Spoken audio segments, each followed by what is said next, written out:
Fil-basketball intlab ir-round preliminari tal-Bank of Valletta knockout bi Floriana u Virtus jiksbu post fis-semifinali meta qelbu lil Siġġi u Luxor rispettivament biex inaqdu ma' Atleta u De Piro. Floriana qatt ma kienu f'diffikultà biex joħorġu rebbieħa u wara l-ewwel 10 minuti kellhom vantaġġ komdu ta' 20-9. Bir-reazzjoni ta' Siġġi ma tasalx, Floriana komplew kabru l-vantaġġ u fil-mistrieħ kienu 41-19 minn fuq.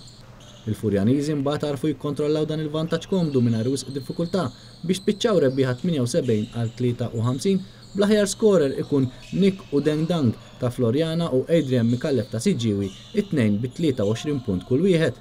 Fil-logħba l-oħra Virtus komplew juru l-qawwa tagħhom meta qelbu lil Luxor 91-45.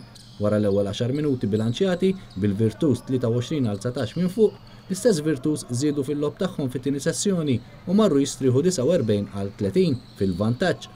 Wara appena 4 minuti mit-tielet sessjoni, il-logħba kellha titwaqqaf għal aktar minn 20 minuta wara inċident sfortunat li fih Anton Għaxaq ta' Virtus intlaqat aċċidentalment minn Alan Borġ waqt kontrattak bil-plejer ta' Virtus jintilef minn sensieħ u kellu jingħata il-kura medika. F'dan il-ħin l-iskor kien 55-30 għal Virtus fejn Luxor der li ma ridux ikomplu l-partita imma wara konsultazzjoni tal-coach ta' Virtus Paul Ferrante mal-plejers tiegħu ġie deċiż li din titkompla u finalment Virtus spiċċaw rebbieħa 91-45 bl-aħjar scorer ikun Evon Drunzma b'36 punt.